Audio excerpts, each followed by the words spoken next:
Vamos a utilizar la tabla de la guía de aplicación que simplifica el uso de la tabla 3.3 del HR. Es decir, lo que hace es, para la tabla 3.3 del HR, convertirla en materiales constructivos conocidos. Sabemos por temas anteriores que hemos visto que debo tener en cuenta que las soluciones de elementos de separación vertical, la elección de un elemento de separación vertical, depende tanto de la utilización de este elemento de separación, como del forjado existente, como del cerramiento, etc. Es decir, hay una tabla como la que vemos en esta página, la tabla 2143, en que me da las diferentes combinaciones de elementos de separación vertical con tabiquería, fachada y forjado. Con lo cual, en función del tipo de elemento de separación que utilice, yo sé que, y en función de la fachada, me dará una sección constructiva y dependiendo del tipo de recinto que separa, pues me dará unas características mínimas de ese forjado a cumplir. Eso deberé tenerlo en cuenta en la elección de mi forjado, de qué peso y qué características en cuanto a la justificación del HR va a tener mi forjado. Las tablas de la guía de aplicación me separa eso de elementos de separación horizontal en función de qué elemento se apoya encima y cómo son esos elementos. Por ejemplo, la tabla 1 son elementos de separación horizontales para tabiquerías de fábrica con un apoyo directo en el forjado, sin un elemento intermedio. La 2 son elementos de separación horizontal en el que tiene una tabiquería de fábrica, pero ahora sí he colocado unas bandas o las apoyo sobre un suelo, que ese suelo es flotante, es decir, tiene una banda inferior, ¿no?, que me limita ese ruido de impacto. La tabla 3 y la tabla 4, las dos son para tabiquerías de entramado. La diferencia es que la tabla 3 son para tabiquerías de entramado que tiene una fachada de una hoja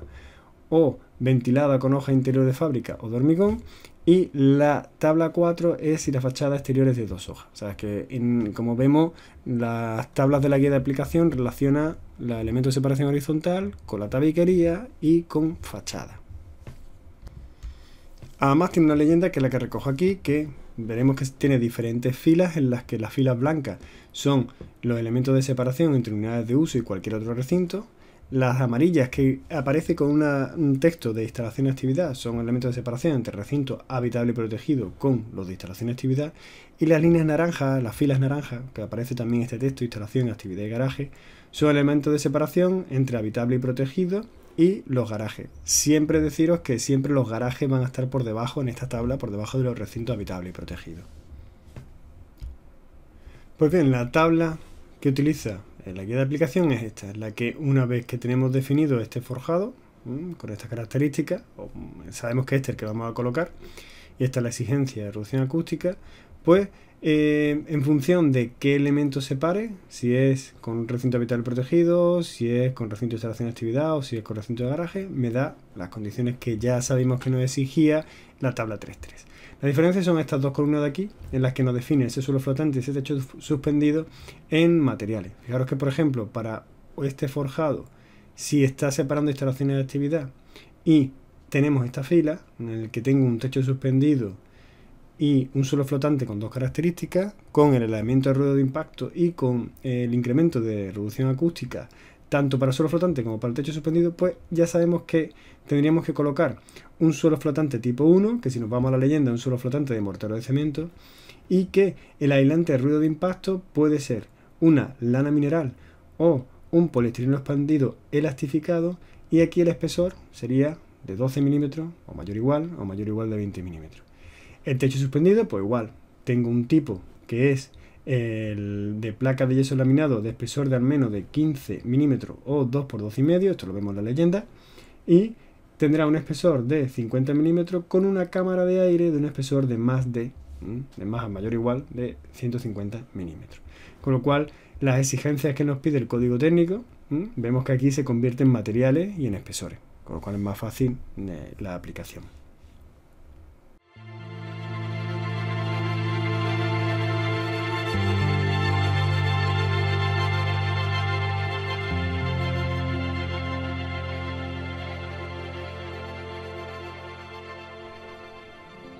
Vamos a entrar directamente a la guía de aplicación del HR, de protección frente al ruido, y vamos a ver las diferentes tablas que tiene para los elementos de separación horizontales. Es decir, aquellas tablas que simplifican el uso de la tabla 3.3 y que convierten esa tabla 3.3 de exigencia en materiales. La primera tabla es para aquellos elementos de separación horizontal que tienen encima una tabiquería de fábrica con apoyo directo en el forjado sin un elemento inferior de reducción acústica, en el que vemos cómo esas tablas pues ya hemos ido viendo, cómo viene una masa, una residual, la situación del edificio en función de qué separa, ¿no? Instalación de actividad o otro uso, y características suelo flotante, techo suspendido, y bueno, y luego convirtiéndolo en material aquí en estas columnas. Si seguimos para adelante vemos que la siguiente tabla es para aquellos elementos de separación horizontal que separan, que tienen colocado encima una tabiquería de fábrica, pero esta tabiquería de fábrica está colocada sobre una banda elástica o sobre un apoyo en un suelo flotante. En principio, aquí tenemos dos tablas, una tabla para forjados de menos de 250 kg por metro cuadrado, y la siguiente tabla sí tiene forjados de más de 250 kg por metro cuadrado, con las mismas características. Si seguimos para adelante, pues bueno, encontramos elementos de separación horizontal para tabiquería y entramado, etcétera, etcétera, como hemos visto en el vídeo de forma anterior. Vamos a ver ahora el catálogo de elementos constructivos. Como vemos, el catálogo de elementos constructivos está definiendo aquí los forjados y los alveolares, y la primera tabla es para forjados unidireccionales. Estos forjados unidireccionales se definen en la primera columna en función de cómo es la pieza de entrevigado. Puede ser cerámica, puede ser de hormigón, puede ser de hormigón de arido ligero, etcétera, etcétera. En función de esa pieza cerámica y del canto de ese forjado, pues me dará la masa, y aquí al final tenemos tres columnas que nos definen exigencias del HR, como reducción acústica, como el aislamiento de ruido de impacto, etcétera, ¿no? Si vamos a la siguiente tabla o página, aparece la definición de forjados reticulares, con la misma definición en función de las piezas de entrevigado, y el canto me dará un peso y unas condiciones para la justificación del HR. Y en la siguiente pues aparece la definición para los alveolares y para los macizas, ¿no? Más que no se define tampoco y tanto de los alveolares, pero sí en los macizas en construcción sí nos vamos a encontrar tradicionalmente bastante.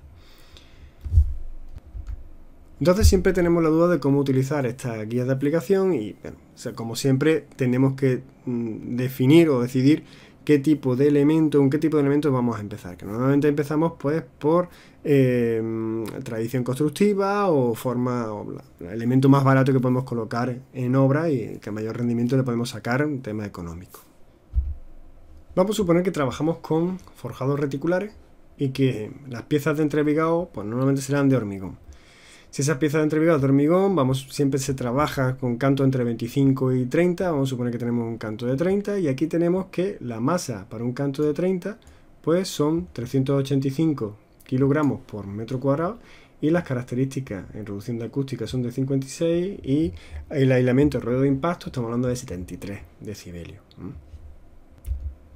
Vamos a ver entonces si con esta elección de un forjado reticular con un entrevigado de hormigón de canto 300 milímetros, con un peso de 385 y una reducción acústica de 56 decibelios A, cumpliría, o qué exigencias se le pedirían en el HR en la tabla 3.3. Como nuestro forjado pesa 385 kilogramos metro cuadrado, tenemos que entrar en la tabla de elementos de separación horizontal,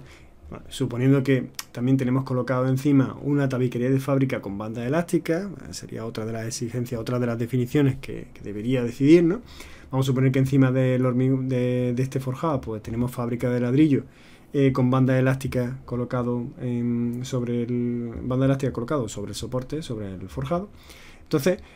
nuestro forjado, que estructuralmente ya sabemos que va a tener un peso de 385 kg por metro cuadrado, pues supera los 250. Ahora hay que definir, pues en función de la columna, pues cuál sería el forjado que más cercano, o el elemento en tabla más cercano a esa exigencia. Vemos que aquí nos dice que la masa tenemos salto de 350 a 400, sabemos que nuestros forjados son 385, no llega a 400, estaríamos en esta columna de 350. Y además habíamos visto que ese forjado tiene una reducción acústica de 56 decibelios A, con lo cual en principio el forjado cumpliría estas dos condiciones. Al cumplir esas dos condiciones, en función de que si separa elementos de instalación de actividad o otros, pues decidiríamos estos elementos. Vamos a suponer que esta separa con otros. Pues tendríamos que tener un suelo flotante con un aislamiento de ruido de impacto de 15 decibelios, y no se le pide incremento de RSUA y no se le pide tampoco techo suspendido. Con lo cual cualquiera de los tipos, SF1, F2 y F3 sería válido, y materiales de ruido de impacto, pues igual, cualquiera dentro de los elementos que vienen recogidos de esta tabla serían válidos. Lo que sí vemos es que este tipo de forjado no se para de garaje. Vemos que no nos sirve, que no tenemos la fila naranja en la que me indica las exigencias para ese tipo de separación de actividad, ¿no? Entonces vamos a volver otra vez al catálogo de elementos constructivos y vamos a buscar una solución, es decir, vamos a irnos a una losa que suele ser la que se coloca entre lo que serían las viviendas o los locales que hay en planta baja con los garajes que hay en planta sótano, y que nos ayudará también para justificar o complementar el SI, etcétera, etcétera. Si nos vamos a definir una losa maciza para ese encuentro entre el garaje y las viviendas, vemos que la losa maciza, normalmente espesores entre 20 y 25 centímetros, bueno, espesores normalmente de 25 centímetros, pues tiene una masa de 625 kilogramos por metro cuadrado y una reducción acústica de 64 decibelios A. Si intentamos buscar en la tabla un